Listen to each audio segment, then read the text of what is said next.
Primeiro assim, né? Eu tenho uma relação de trauma com o Oziel. Porque eu não sou daqui de Campinas. Eu sou de Jundiaí e eu vim pra cá muito jovem, com 18 anos. E assim, a primeira experiência que eu tive de me perder em Campinas dirigindo meu carro foi no Oziel. Foi no Oziel e eu fui assaltada, levaram meu carro, enfim. E aí todo mundo, nossa, mas também você vai se perder no Oziel, né? Enfim, eu tenho essa vivência, assim, né? Muito jovem, né? Do meu primeiro assalto mesmo, real, assim, foi ali. Só pra falar um pouco sobre isso, né? As pessoas não conhecem, né? Moram aqui, enfim. Mas aí eu queria te fazer uma pergunta, assim, que tá muito aqui, assim, latente, desde que eu comecei a te ouvir falar. Porque a gente está num processo, eu trabalho com as crianças, né? Sim. Primeiro, segundo e terceiro ano do ensino fundamental. E a gente está num processo aqui já há alguns anos, que eu acho que é muito de base, eu falo que é um processo de base. Sim. Né? Então, assim, o primeiro contato, né, com o atabaque, um primeiro contato com o maracá, ouvir a palavra quilombo pela primeira vez, né, durante as nossas aulas, né?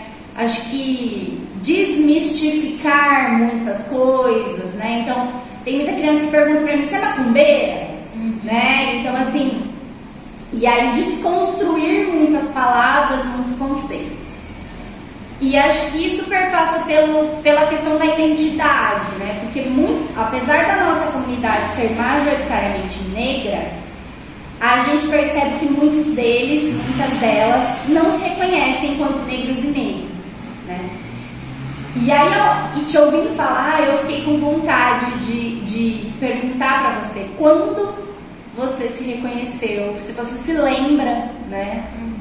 Quando você se reconheceu enquanto uma mulher negra, assim, como foi esse processo para você, assim, que você olhou e sabe, o clique, assim, eu queria te ouvir um pouquinho sobre isso. Então, o vídeo, assim, esse vídeo ele virou um documentário. Sabe a residência que eu fiz Brasil e Inglaterra?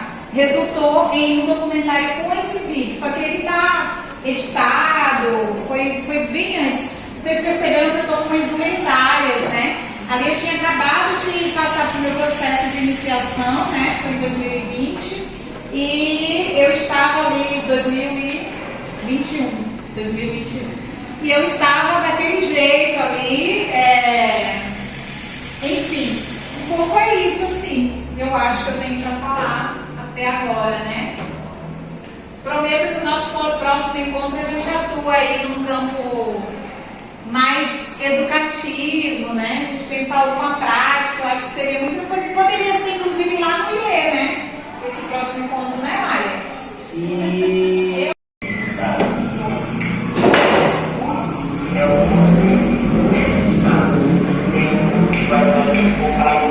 Mas é o outro que a gente chama de folha quente, né? Uma das folhas de shampoo. Esse aqui é insulina, que a gente usa muito para diabetes. Irrigação. Olha, isso aqui é mesmo. É mesmo, mãe. A insulina. A nossa insulina. É tudo que recebe felicidade. Só isso. E você uma só. Aí ela dá aí ela vai se abrindo. É uma lobaça. Fala que é a cebola da felicidade. Eu não queria aqui a babosa é para remédio, não é para remédio, a babosa é para remédio, para qualquer coisa. Menos para remédio. A lata da sala na frente.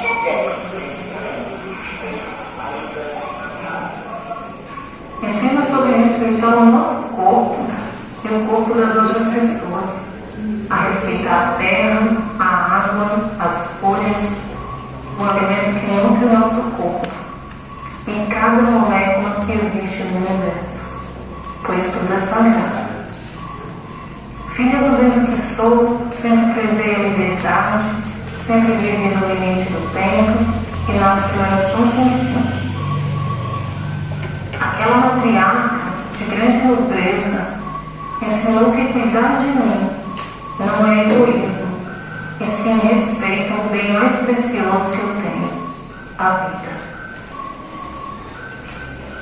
Naquele território salgado, se revelou em mim um grande retorno à mãe África, como uma Budá que retorna à sua terra natal e é recebida com alegria por sua família ancestral. Ali nasci, recolhi o orgulho, a vaidade, a aceleração. Estou dando lugar para a paciência, a humildade e o silêncio. Deixando os ouvidos mais atentos, a boca mais fechada, a orelha mais baixa, para aprender através dos ensinamentos orais de minha matriarca. Minha Yayá segue segurando minha mão, ensinando que cada ato tem uma consequência, a dar um passo de cada vez, e que não há saber sem paciência.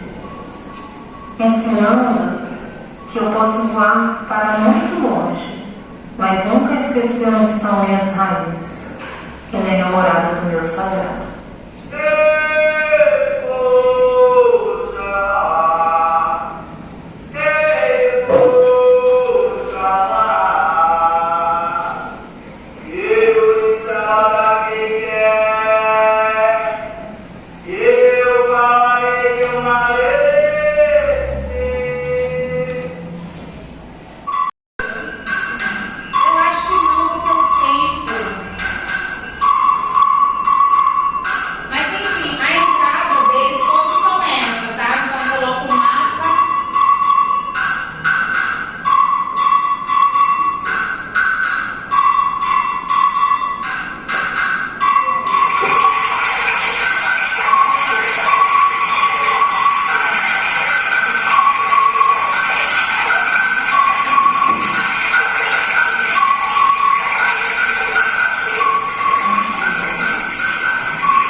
Tive a sensação de que eu estava na sagrada morada de Mamãe Ançã.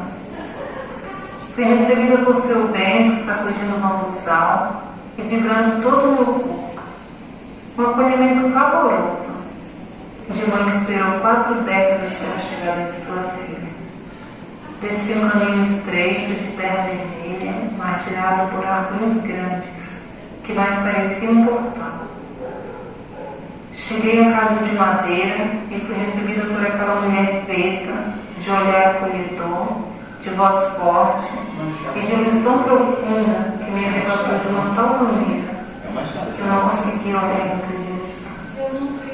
Ali estava eu, minha Doné, que me recebeu em seus braços com aquele calor de mãe, tão semelhante que me gerou em seu ventre.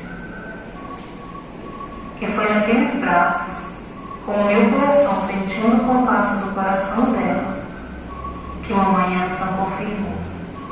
Eu chegara na morada que eu havia reservado para mim. E a filha do vento zela do unicórnio de mamãe e de tantas origens encaminhadas por ela.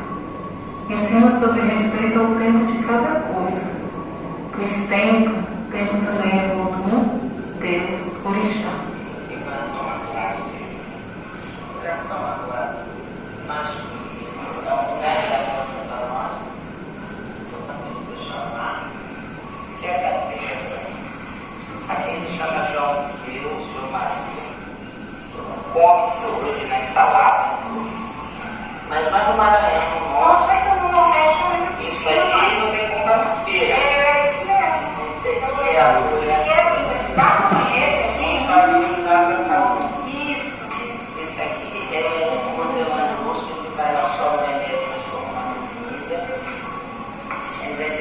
aqui é a mãe de todos, né? O povo fala, aí é a mãe de todos.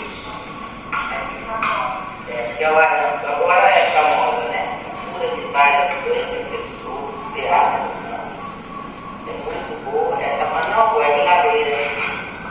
Ali o Arruda, Carapateira, Manona, que é o bravo nosso, não que eu não lembro, mas também é uma queimadura. Vocês têm uma organização quanto a ela, mas é. Em 2014, até eu fazer o meu processo religioso em 2020, fazendo performances que incidisse direto no feminicídio, tá? Então, sempre trabalhando com muito sangue, informações, então aqui tem dados, né, de como essa mulher morreu, o sangue ia descendo, as camisas brancas, escritos brancos, e a bacia de sangue ia descendo e ia evidenciando como essa mulher foi morta. Lembrando que são os últimos 16 casos. Eu fazia a pesquisa na noite anterior, pegava os últimos 16 casos e levava para a rua. 16 porque é o número dos 16 dias de luta contra o feminicídio, né? A violência contra a mulher. Essa aqui foi no centro de São Paulo. Essa primeira aqui foi lá na comunidade Menino Chorão, no Campo Belo, no evento quando Marielle morreu. E essa daqui foi no centro da cidade. Aí aqui dá para vocês verem a camisa já colorida. Aqui é uma outra performance que eu fiz na Unicamp e que hoje eu acho que eu não faria mais. Porque ela também, cada adesivo desse é um símbolo, o nome de uma mulher que foi violentada com armas brancas. Significa, ali vai ter mulher morta com golpes de prego, mulher morta com golpe de machado, mulher morta, e as pessoas, eu convidava a entregar uma tesoura na mão da pessoa e pedia para a pessoa recortar a etiqueta e embalar o objeto. Eu embalava, na verdade, o objeto e etiquetava. Então, isso foi uma única vez. Essa é Cemitério de Mulheres, que eu fiz muito essa performance. Eu vou marcando túmulos no centro da cidade. Fiz em vários lugares. Fiz no Iguatemi, fiz no Espírito Santo, fiz na Bahia, fiz em São Paulo, fiz aqui em Campinas várias vezes, publicamente e fechado. A maior performance, olha, de 2014 a 2020 eu trabalhei nessa performance. E essa aqui foi na Bienal, na 32ª, eu acho, Bienal. Foi também uma performance muito pesada, porque eu ficava dentro desse saco de lixo, e desse saco, né, de morto ali, enfim. Éramos 16 artistas atuando na Bienal. Aqui teve uma chacina de jovens negros, 16 jovens foram executados, e aí nós decidimos fazer um protesto dentro da Bienal com essa performance. Eu acho que é isso, tem muita coisa, assim, eu mandei uma amostra assim, do meu currículo para vocês, né? Eu acho que a Mari passou, né, Mari? E eu acho que um pouco da minha trajetória, assim, muito resumidamente enquanto artista, é isso. É muito importante falar que todas essas ações, elas sempre, por isso que eu me nomeio como uma ativista, dá para vocês perceberem, né? Isso me complica porque quando você é um artista, no meu caso, artista, acadêmica e tal, você tem um lugar estético. Quando você coloca que você é ativista, você meio que passa a ir para um mundo paralelo, e aí o mercado da arte não te valoriza como valorizaria um pesquisador de arte que esteja num contexto de arte contemporânea ali, com sua neutralidade, né, nas causas mais profundas. Agora eu vou responder ao Alberto. Essa casa aqui e esse pacote na minha mão é a terra da minha casa de Itaberaba, lá na Chapada Diamantina. Então aqui foi a última performance que eu fiz, foi lá, foi recolhendo essa terra. Eu queria passar um único videozinho rapidinho para vocês, pode ser? Porque eu nasci em uma família que já tinha letramento racial. Como eu te falei, a minha família é sustentada a partir de movimentos sociais. A minha criação é de base, de pastorais de base da Igreja Católica, né? E ali era pastoral do negro, pastoral da terra. O nosso contexto social sempre afirmou. Então, eu com 16 anos fiz parte do MNU. Então, eu não passei por esse processo. Quando eu cheguei aqui em Campinas, eu passei a me relacionar com muitas pessoas brancas. Quando eu vivia lá na Bahia, eu me relacionava majoritariamente com pessoas negras. Eu não tinha o contato com o racismo como as pessoas tinham aqui. E eu fui lida, quando eu chego aqui, como uma pessoa violenta. Porque eu não aceitava os códigos que a cidade de Campinas nos tratava. Eu enfrentava, eu fui para o embate. E como eu não conhecia o movimento negro de Campinas, eu acabei me tornando a pessoa agressiva, a pessoa chata, sabe? Eu e minha mãe, inclusive. Porque a gente sabia quem a gente era. Ninguém ia dizer que a gente era pior que os outros. Então eu não vivi isso. Eu não posso dizer que eu me descobri negra. Eu faço o trabalho de fazer as minhas alunas, a rede que eu tenho contato, se descobrirem. Mas eu, na minha família, nem eu, nem minha irmã, nós nunca precisamos alisar o cabelo, nunca. A nossa família não tem essa história. A minha mãe teve, ela sempre foi preta retinta, mas ela conta que ela sofreu na infância, porque aí eu estou falando de uma mulher de 70 anos, né? Quando ela era criança, eles tinham que passar pó de arroz no rosto, eles tinham que ocultar a beleza, alisar o cabelo com ferro, para poder, dentro da comunidade, as pessoas antigas tinham que fazer isso, entende? E para poder fazer parte ali, ser aceita pelo namoradinho, aquela coisa toda. Isso muito tempo. Quando ela migra para a cidade, que vai para os movimentos de base, a autoestima toma conta dela. Então talvez quando ela tem a gente já cresceu nesse caminho. Então não teve esse processo no meu caso. Mas eu sou uma ativista comprometida em fazer as pessoas reconhecerem as suas identidades. Porém, com um certo cuidado. Porque, como que é seu nome? Luciano é negro para mim. Para você é negro? Porém, o Luciano poderia requerer uma não negritude. Vamos pensar aqui. Eu conheci uma garota, uma amiga, a Ridália, que fez aquela performance comigo lá. Eu dei um livro para ela que chamava Quando Me Descobri Negra. E um dia, ela chorando, ela falou assim: eu não queria ter descoberto que era uma pessoa negra, porque quando eu descubro isso, eu entendo a violência que eu sofri. Então, são processos que precisam ser muito delicados, muito cuidadosos. Então, tem formas que a gente deve e não deve agir. Incidir sobre uma criança dentro de um contexto escolar, afirmando você é negra, pode ser uma grande ofensa e um grande trauma. Sabe? É você trazer os elementos dessa cultura para que elas olhem para isso e digam assim: poxa, eu me pareço com ela, cara. E se parecer com ela é legal. É diferente do que os livros fizeram antes. Entende? Eu acho que é a referência nesse sentido que vai trazer essa apropriação identitária, né? Só para complementar, você acabou trazendo a minha segunda questão, assim. Eu ia dizer exatamente isso para você, assim. Como que eu, enquanto professora branca, né, posso atuar, né, da melhor forma possível, pensando na educação antirracista? A gente ouviu um pouco sobre isso. É uma pergunta que eu sempre faço para as minhas amigas mulheres negras, né? Porque eu entendo que o meu lugar de fala como professora é muito importante, mas ao mesmo tempo a minha potência de fala não é a mesma de uma mulher negra. Sim. Né?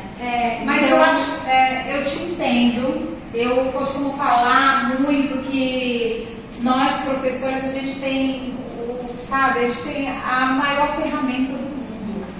A gente tem o desejo dessas crianças, mesmo que elas não consigam saber, mas elas têm o desejo em aprender. Toda criança é curiosa. Toda criança tem o desejo de aprender. Mesmo que ela chegue entediada fazer. Mas ela, se tiver algum segredo, caiu alguma coisa no chão, ela vai querer ver o que é que está ali. E eu acredito, né? Acho que é a Angélica Albona que eu falo do banquete. Eu não lembro agora se é a Nana ou a...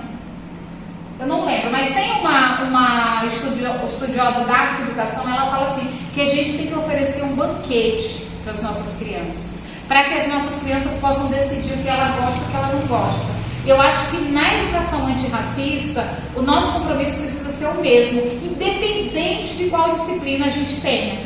Eu trabalho com biologia. O que biologia tem a ver com racismo?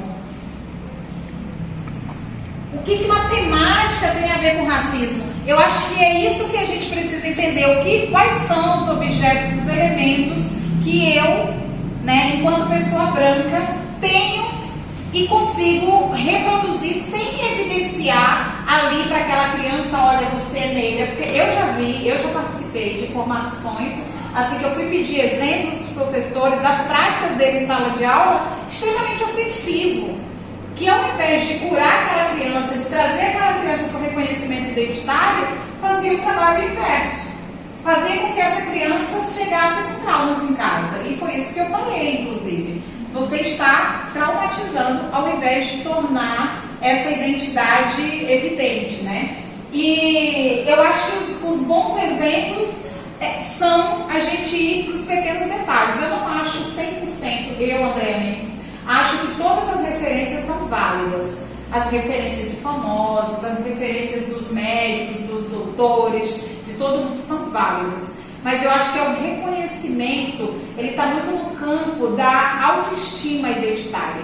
A gente precisa provar para essa criança que ela é linda como ela é, que o valor da história dela é muito potente. Então, por exemplo, você dizer para uma criança que ela se parece a Thaís Araújo é legal? Legal. Agora você dizer para a criança, cara, olha o que a África construiu de história na academia. Você sabia que a história das universidades nasceu em África? Para uma criança que nem sabe direito o que é uma universidade, e você dá a oportunidade de mostrar monumentos, super monumentos que foram construídos por pessoas parecidas com ela, isso torna ela poderosa.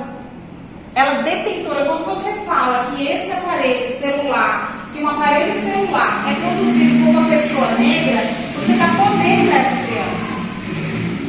Sabe? Então, quando as pessoas me viam e eu falava, gente, eu sou analista de sistemas, eu trabalho, toma outro sentido. Não é a minha estética que ela vai desejar ser. Ela vai desejar ser o que eu faço, o que eu sou, onde eu estou. Sabe?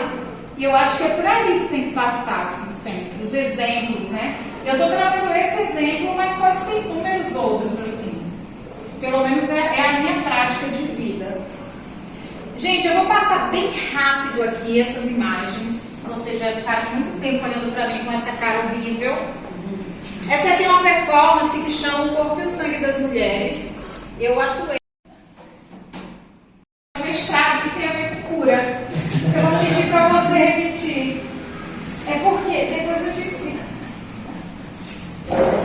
Uma vez pesquisadora. E eu acho muito interessante porque o seu trabalho é baseado em curar não só você, mas todas as pessoas, né? Porque a gente pode não parecer, mas as feridas que a gente foi sentindo, fala a gente fosse negro, a gente realmente. Posso levar? Desculpa, eu quero te ouvir. Eu estou passando muito rápido porque eu estou olhando o tempo e eu fico preocupada. Vocês querem falar alguma coisa até aqui? Quer falar, Mário?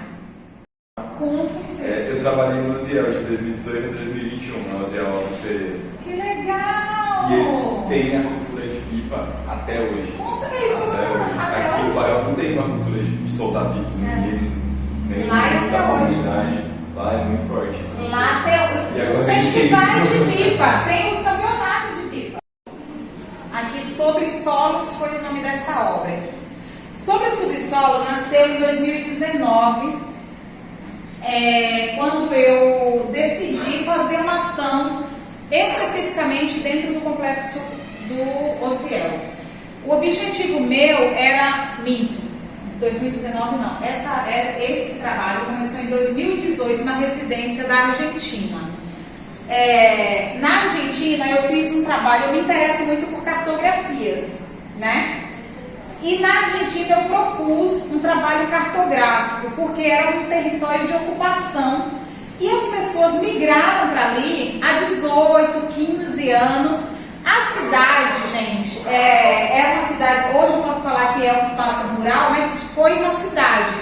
E eu não sei se vocês lembram que teve lembram ou tiveram acesso a essa informação, as ferrovias, em um determinado momento, foram desativadas, né? Porque o interesse era que pudessem mover os automóveis e tal, os caminhões. Então, ferrovias da América Latina inteira foi parada. Na Argentina, aconteceu da noite para o dia.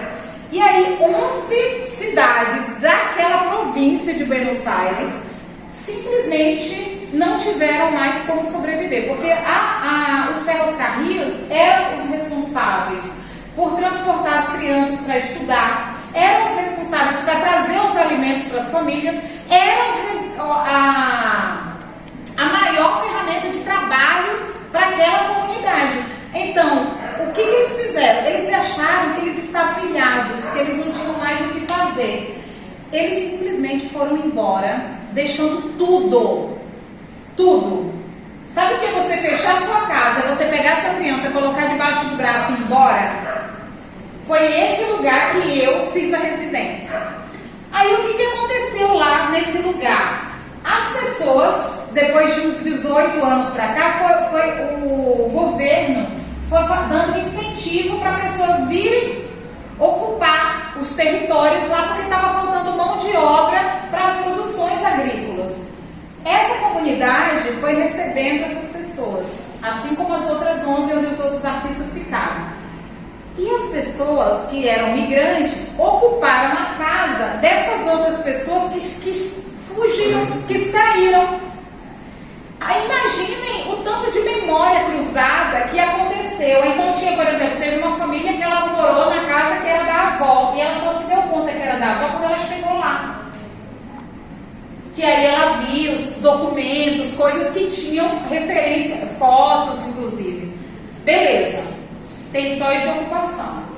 De onde eu venho da Bahia, território de ocupação. Um terreno, uma área remanescente de quilombo, chamado Quilombo do Orongó, Itaberaba, na Bahia. Bairro Barro Vermelho, chamava o meu bairro, chama, né? É Barro Vermelho. Eu venho para Campinas morar em uma ocupação, correto? E eu me insiro espiritualmente em um assentamento que é também uma ocupação, que é em Araras, que ele teve possibilidade de conhecer. Então, eu conectei esses 4 territórios num sentido único, de pessoas migrantes, né, que tiveram a possibilidade de deslocar-se e criar memórias em outros cantos. Lá na Argentina, eu propus o seguinte, eu falei, eu preciso que vocês nomeiem, eu dei um mapa, eu construí um mapa junto com a escola.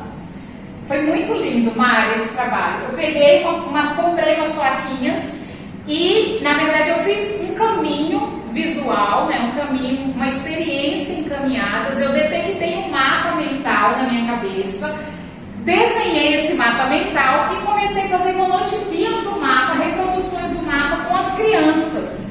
Depois que o mapa estava pronto, eu fui na casa das pessoas, das famílias, todas as famílias. A pessoa só tem, acho que 28 famílias, são pouquíssimas pessoas na comunidade. Levei nas casas das pessoas e fui perguntando para elas, eu quero que vocês me digam onde nascestes, por onde andou e onde vive. Teve mais uma pergunta que eu não me recordo agora. A partir dessas 3 perguntas, elas foram criando as conexões delas. Então, tá dentro da própria comunidade, como eles são pouquinhos e tem muitas casas, eles foram detectando, tipo, começou morando nessa casa e percebeu que a casa estava com muito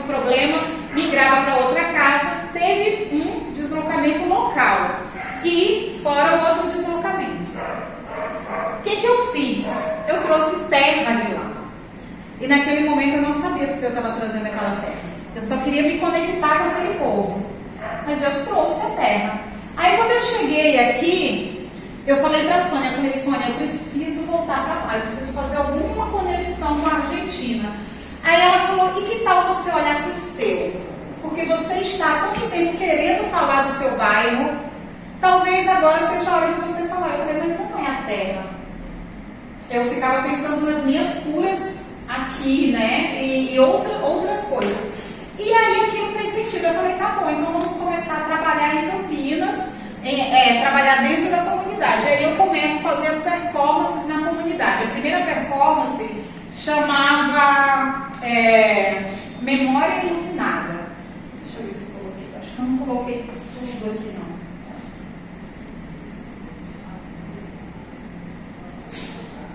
Ó, a primeira performance, ela tá nessa primeira foto aqui, ó, nessa pipa, tá vendo?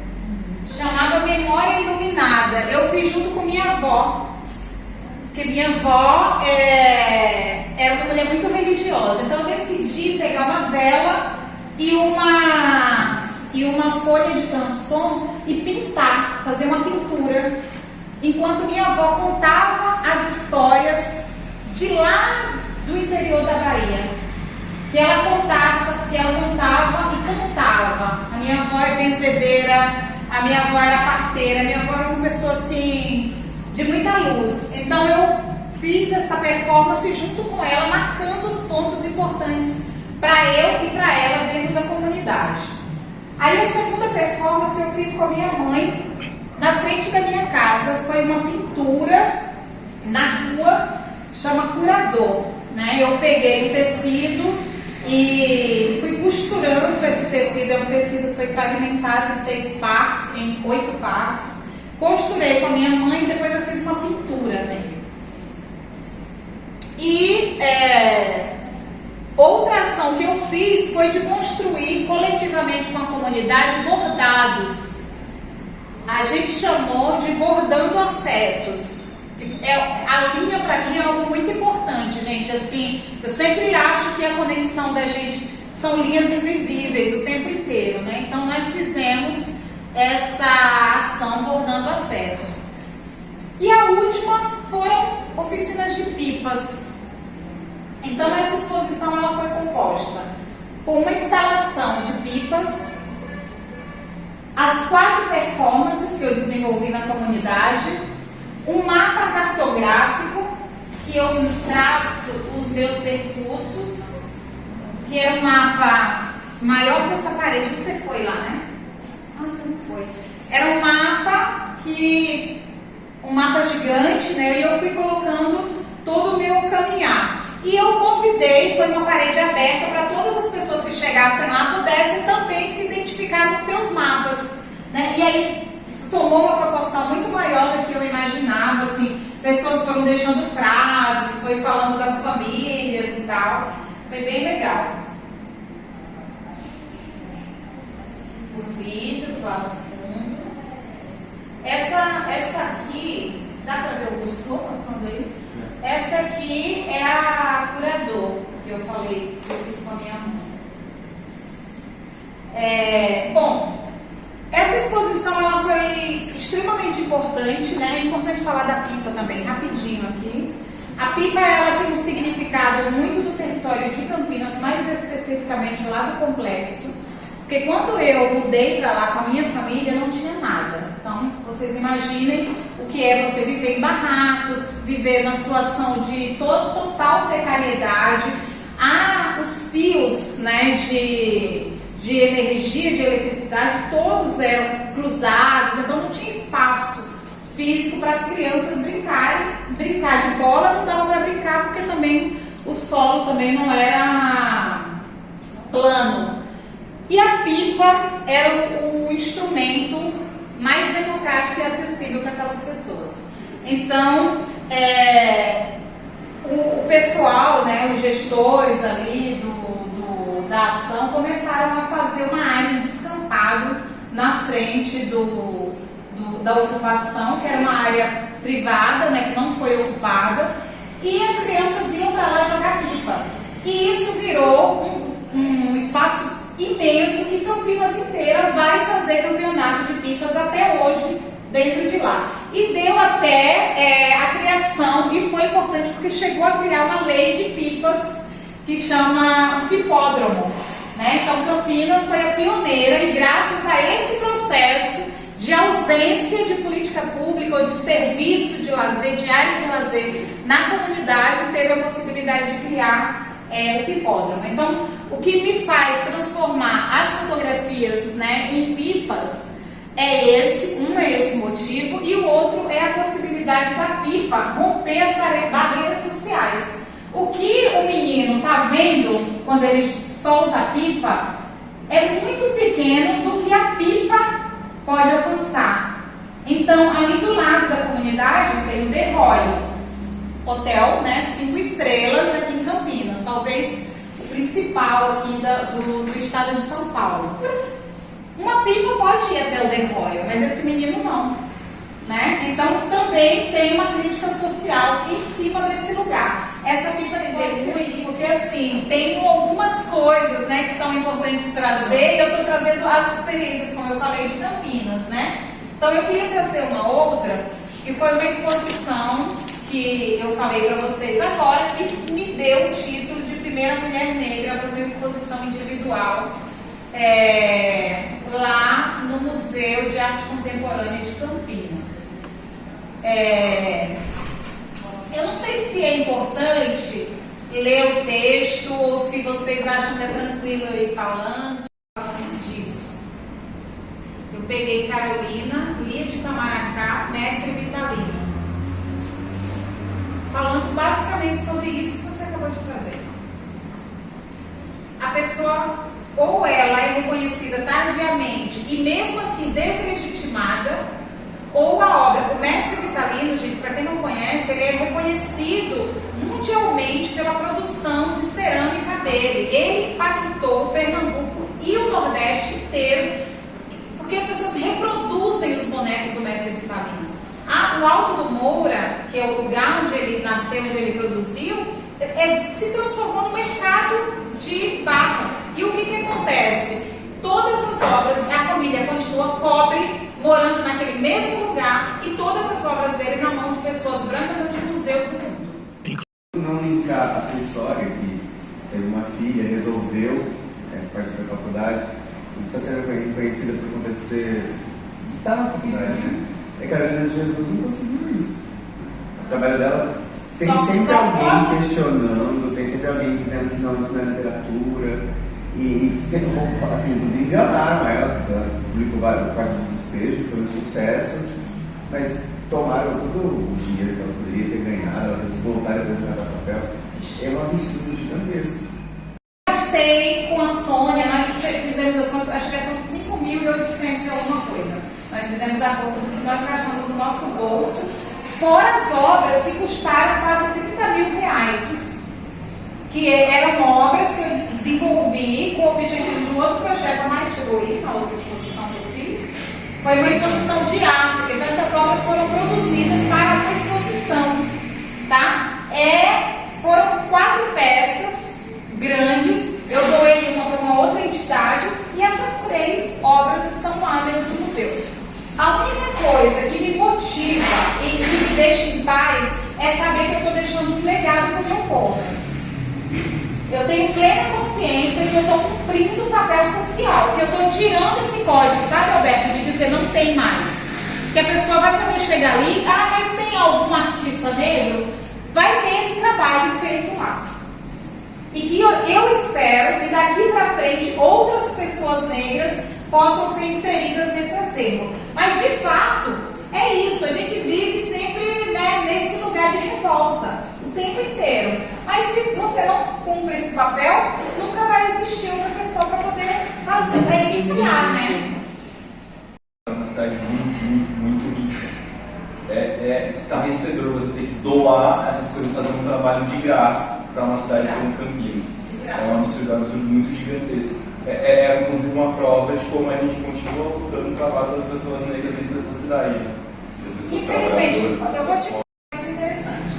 Então aqui, gente, além daquelas ações que trouxe 3 peças gigantes, que são essas peças aqui, em madeira, que o Andrei, né? Você chegou a ver lá, são as doações que eu dei que eu fiz para o museu. São essas obras aqui. Essa, tá faltando uma que não aparece aqui na fotografia.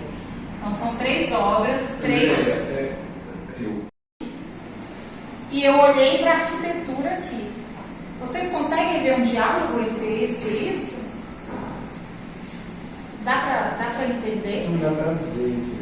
Ó, aqui são a arquitetura de Campinas. Como eu falei, uma arquitetura apagada, uma arquitetura que eles se interessam apenas por informar tal prédio, né, ali, a arquitetura da cidade.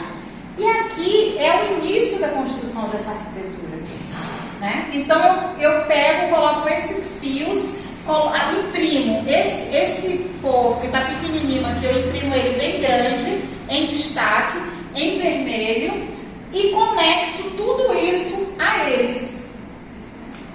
E depois tem um tecido aqui no chão, que aí a minha amiga, uma outra artista, convido sempre pessoas, né, para poder compor a performance comigo. Ela vem em um determinado espaço e eu começo a escrever alguns códigos também a partir daí. Vocês têm alguma dúvida? Isso aqui, ó, tá aqui. É porque de fato não dá para trazer tudo. Deixa eu ver se dá para colocar completo. Aqui, gente, ó. Tá vendo? Aqui são os corpos negros, a vaca, quando você pega a obra, é surreal. A vaca está bem mais notada do que os corpos negros. E isso aqui é porque a resolução aqui já não está mais legal. Isso aqui é visível. Isso aqui, isso aqui você não percebe. O que assusta mais não é uma visão particular do artista, mas é a cultura em que ele está inserido. Né? Exato. Isso que a cultura não, ele não está, ele passou, mas a cultura não vai morrer. Uma série do Castro Mendes para analisar, que é de propriedade do Museu da Cidade, né? Que está lá, são lindas as séries. Assim. Ele tem um trabalho muito delicado. Eu ampliei muito, que é mais ou menos isso aqui, ó. Você tá vendo esse recorte aqui? Essa é uma parte. E aí, o que acontece? Desse lado de cá, tem uma casa grande. Aqui, gente, essa obra é o registro da construção da catedral, da igreja da catedral, tá? Então, ele reconstrói a hora que está construindo a catedral. Do lado de cá estão as pessoas brancas. Você consegue perceber os detalhes. Você amplia, você percebe os lábios, você percebe tudo que tem dentro junto com esse corpo branco. O detalhe das roupas. Quando você aproxima a pessoa negra, você não detecta nada. Você não consegue localizar. Você vê o formato, né? Ali uma silhueta, mas não há necessidade para o artista de evidenciar, porque são pessoas, não são pessoas, são objetos produtivos. Tiram a humanidade, são objetos produtivos.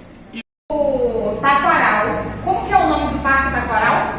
É Lisboa, né? É Parque Portugal. Parque Portugal. O que tem dentro do Parque Portugal? Uma caravela. Uma caravela maravilhosa, né?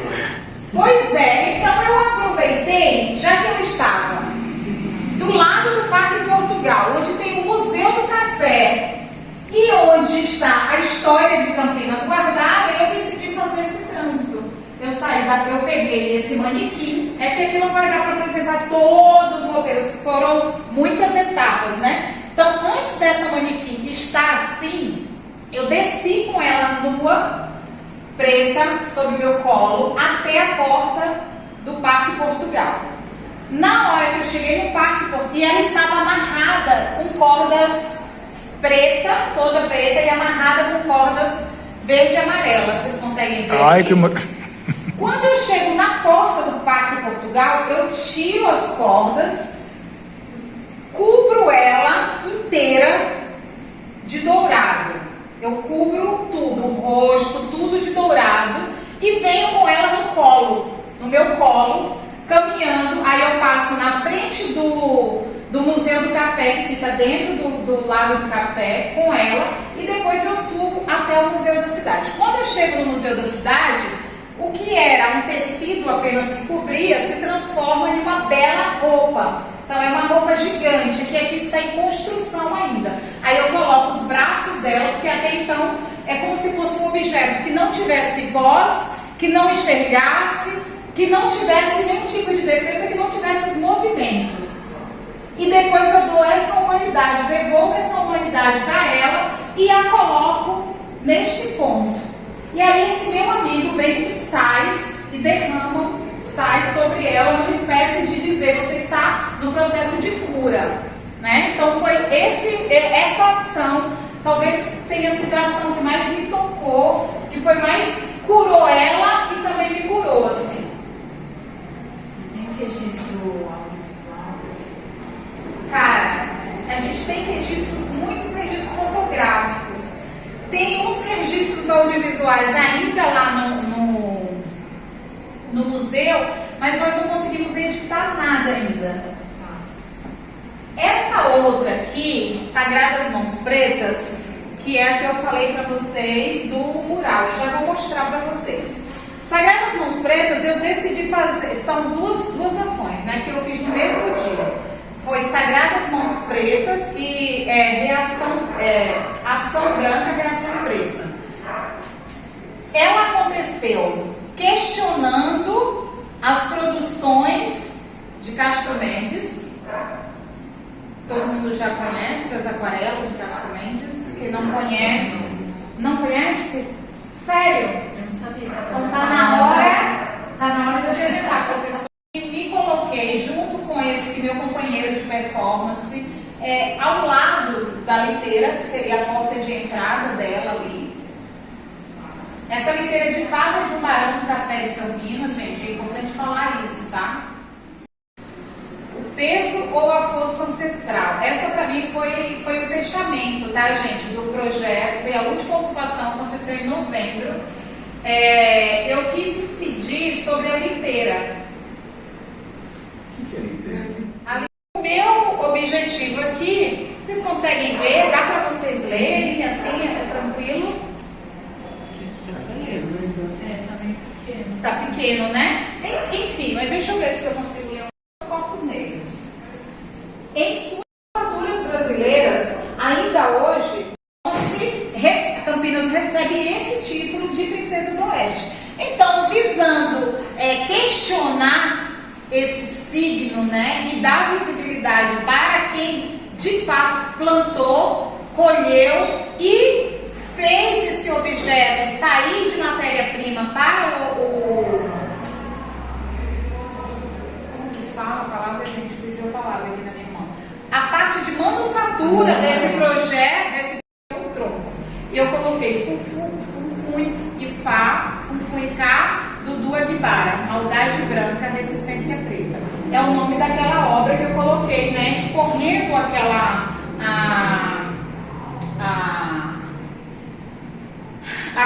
aquele tecido. E é importante falar do tecido, gente. Vocês perceberam que é um tecido de veludo? Dá pra perceber? Que é um tecido? Eu não percebi. Nessa aqui não tem. Não, ele é veludo. Ó, vê nessa. Dá pra perceber? Ó, é um tecido de veludo isso aqui. O que eu fiz? O que é um tecido de veludo, gente? É um tecido nobre ou é um tecido qualquer? É nobre. Veludo. É um nobre. tecido Nobre. O tecido veludo vermelho. Vocês lembram onde que a gente costuma ver o tecido de veludo vermelho? Igreja usa muito. Aqui, falou, acertou. Aonde? Igreja católica, principalmente. Você ia falar? No Oscar. No Oscar, tapete vermelho é um tapete de veludo. Mas, esqueci seu nome, desculpa. Alberto. O Alberto falou exatamente o motivo que me faz trazer isso aqui. A igreja usa os tecidos de veludo para cobrir tanto o próprio padre padre, né, ali, aquela pessoa que é referência, e aí eu decido pegar esse tecido de veludo, sem dinheiro nenhum, porque eu não recebi R$1 para fazer nada disso, e juntei com a minha amiga para a gente se virar. Falei, eu quero tecidos de veludo. Nós vamos marcar todas essas áreas em tecido de veludo. Então eu marquei aqui e em todos os outros símbolos aparece um recortezinho de veludo para simbolizar o poder e ao mesmo tempo o vermelho simbolizar a questão do sangue, né? Desse corpo preto, tá? Então esse foi uma ação, uma forma de atingir, né, o povo. E a segunda foi essa aqui. Colheita em preto e branco. Essa obra, ela é uma obra para mim extremamente importante, porque Campinas é conhecida como o quê, gente? O nome apelido de Campinas? Princesa do Oeste. E ela é Princesa do Oeste por quê? Por que Campinas é Princesa do Oeste? Olhar, né, para todo o trabalho, foram 4 performances, então eu incidi sobre o tronco, sobre os trabalhos manuais, né, então era como que é o nome da máquina? De tecer, sabe, de tecer algodão. Então era essa máquina, a liteira, que foi a última, e um painel de fotografias, que, resumindo, o painel de fotografias só apresenta o monumento arquitetônico. Não aparece ninguém nas imagens, não aparece nem pessoas brancas, nem pessoas pretas, nem ninguém. Então, há um apagamento da vida humana ali, né? Então, eu decidi incidir nessas obras, justamente porque são obras que dá pra gente entender que é muito sério quanto a gente ainda precisa refletir sobre isso. Porque é um tema muito forte, assim, uma coisa que a gente não pensa nesses símbolos, né? Sim. A gente usa várias coisas, Então, gostaria de ter eu esse fui material. passando por aqui. Você não sabe mais quem é, Não né? sei, eu ia até encontrar. Sim. E aí tem um menino que ele fala sobre os sistemas sobre racismo, escravidão, né? No TikTok negro, norte-americano. E aí, uma performance dele, ele estava sentado no computador, né? E aí tem uma fala, tipo, se meus antepassados foram escravizados, aparecer assim agora, 15 mensagens de mim. E aí entra uma pessoa, tipo, parente dele, não, bisavô, tataravô, e olha pra ele e faz assim, ele tá com uma corrente lá no pescoço. Aí ele pega o cara faz assim, né? A pessoa chega e faz assim, aí ele fala, não, é corrente, você gostou? Aí quem entrou, né, faz assim, aí ele se toca, porque Sim. é um objeto que pra ele, com né, certeza. seria uma coisa que eles nunca usariam. Sim. Incidir sobre esses símbolos. E aí eu chamei a curadoria, né, da Sônia Pardim, que é a minha curadora pessoal. Curadora, acho que todo mundo sabe o que é, né? É quem me orienta, é quem compra as minhas brigas e que transforma em palavras bonitas o que eu faço de tragédia no mundo. E aí foi isso que eu fiz no museu. Eu cheguei lá, olhei, eu falei, Sônia, eu quero dizer que esse tronco aqui, ele é a maldade branca, né? E aqui na ponta, gente, eu evidencio que a escravização ainda acontece no momento atual. Vocês estão vendo, vocês percebem que são palavras aqui, ó? O que eu fiz? Eu recortei reportagens de pessoas em situação de escravidão no tempo atual. Então, quem chegava no museu via e vê ainda hoje, né? Então, tem essa habilidade para pensar a expografia do museu. Que é o meu trabalho, né, no campo da estética também curatorial.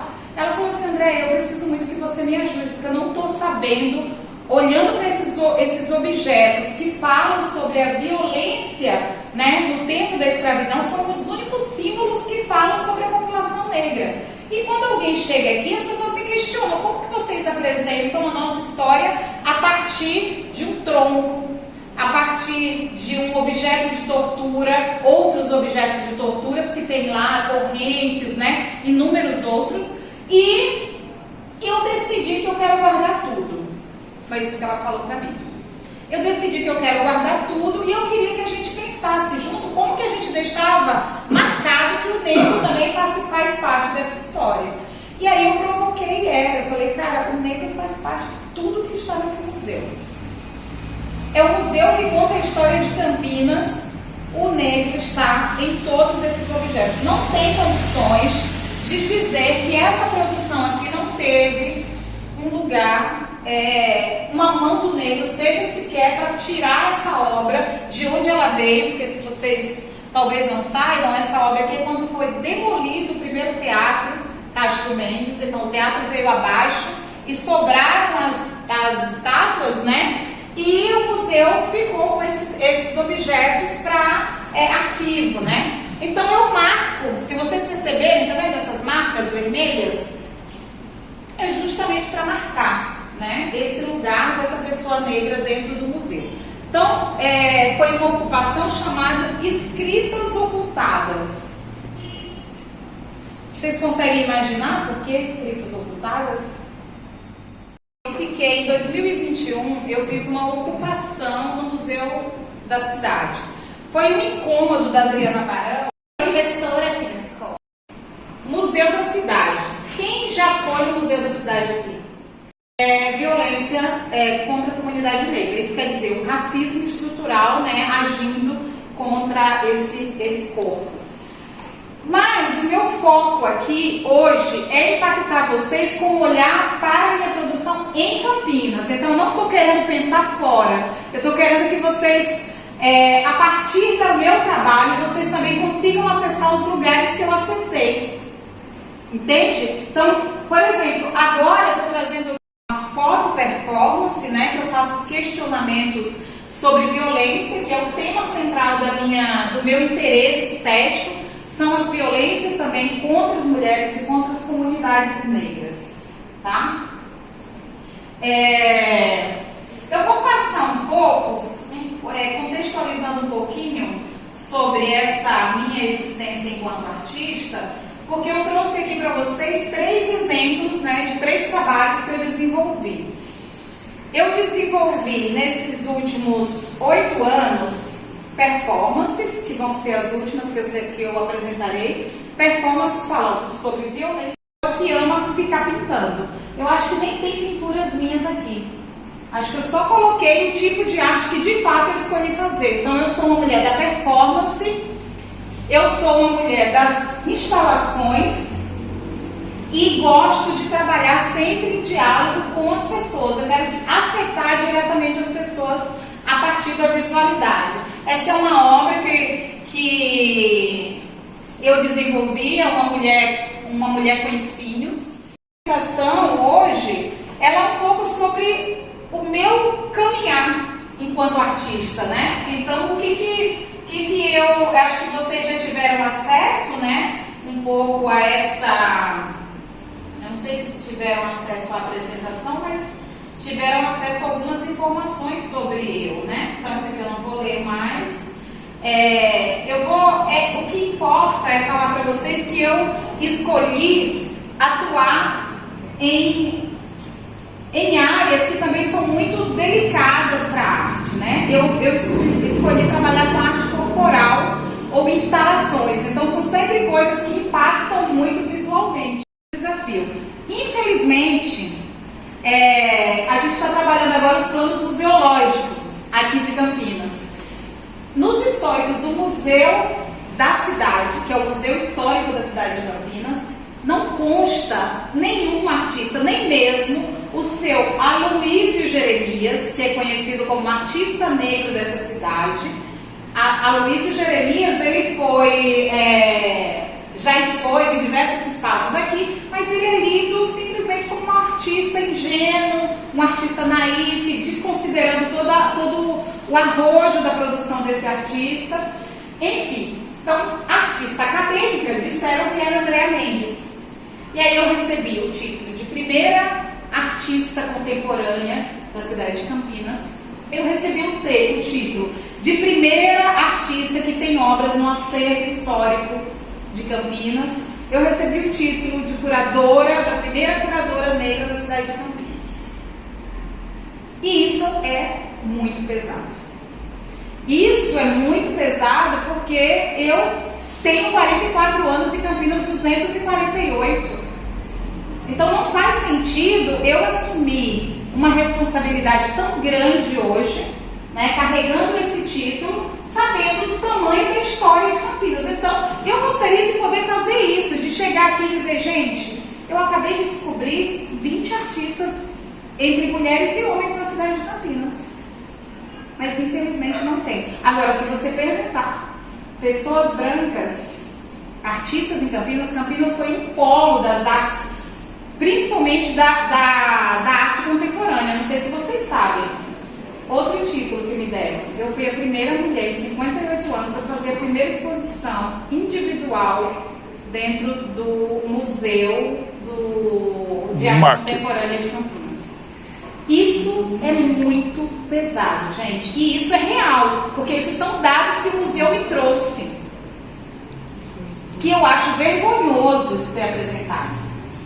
Então, quando eu decido ser ativista, eu decido justamente pautar as relações étnico-raciais porque há uma necessidade urgente de se pensar o porquê da invisibilização dessas pessoas.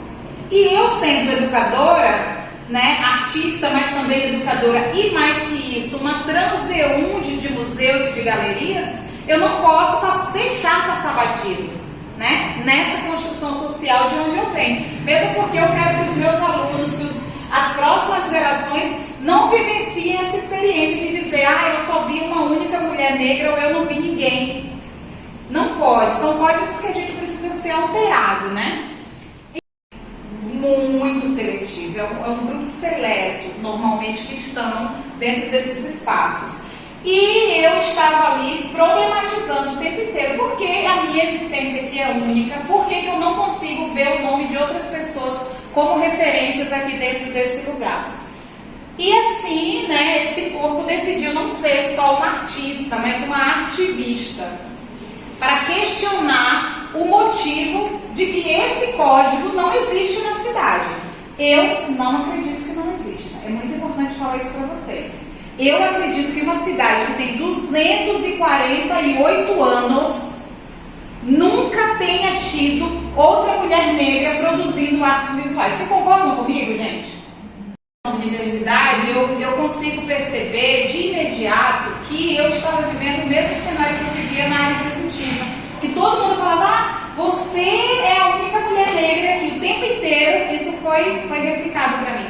Na universidade eu fiz PUC, né? É um curso, né, mais do audiovisual, das artes plásticas, né, da performance, Vocês estão trazendo referências que eu amo.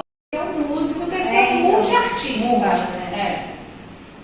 Aqui em Campinas, artistas visuais, do campo das artes visuais. Citem 5 para mim, por favor. A gente foi citar a exposição. Artistas, homens e mulheres negras nessa cidade. Vocês conseguem? Só 5 artistas negras e negros encaminhada para dentro do contexto social que eu vivia e que eu precisava fazer alguma coisa para devolver para a minha comunidade. E aí eu saí dessa empresa e voltei para a universidade. E aí eu fui cursar artes visuais, com o objetivo de ser arte educadora, apenas. O meu objetivo era ter um projeto social dentro do complexo, mais especificamente do Monte Cristo, que é o território do qual eu venho. E quis o destino que não fosse esse o meu caminho, né? Que o meu caminho passasse por 3 áreas: a arte, a educação e o acervo e o patrimônio. Então eu atuo como artista, como educadora e trabalho também como profissional da área de patrimônios.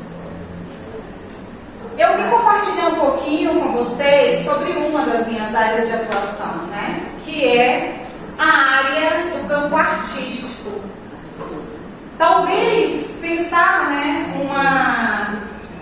uma mulher negra como artista hoje na cidade de Campinas, se eu perguntar para vocês aqui hoje, me dê o que significa arte hoje para mim, né? Eu pude, com 32 anos, não sei se eu poderia, mas eu ousei, com 32 anos, mudar a rota da minha vida, né? Então, quando eu falo isso, fica parecendo meio coach, né? Que eu não gosto, o objetivo não é me apresentar como coach, mas é real porque foram as minhas escolhas e foi a minha condição de vida naquele momento. Então, eu entendi que naquele momento fazer muito esforço e me colocar para estudar tecnologia, né? Então, fiz curso técnico, fiz curso superior aqui em São Paulo já, e fui professora de informática, fiz curso técnico também de design gráfico, e a minha vida social até os 32 anos, se deram nessa perspectiva. Eu trabalhei em alguns espaços, gráficas, agências de publicidade, e por fim eu fiquei quase 10 anos dentro de uma empresa, de uma multinacional, trabalhando exclusivamente na parte de análise de dados e chegando ao cargo de executiva, primeira executiva negra desse lugar. Tenho experiências que não são legais, assim como a maioria das pessoas nordestinas, e principalmente que vem viver num contexto de ocupação dentro de uma cidade do tamanho de Campinas, uma ocupação que era lida até naquele momento como o principal atrevimento social, né, talvez até do país, por ser concebida como a maior ocupação da América Latina naquele momento. Então, é nesse cenário que eu tenho que construir a minha vida com 17 para 18 anos, né, que é quando eu venho de lá. Eu tenho 44 anos, eu sou mãe, fui mãe solo, inclusive, de uma mulher que hoje tem 25 anos, e eu sou uma pessoa que sempre estudou na vida. Então, desde pequena na Bahia, eu me interessei por esse negócio aqui.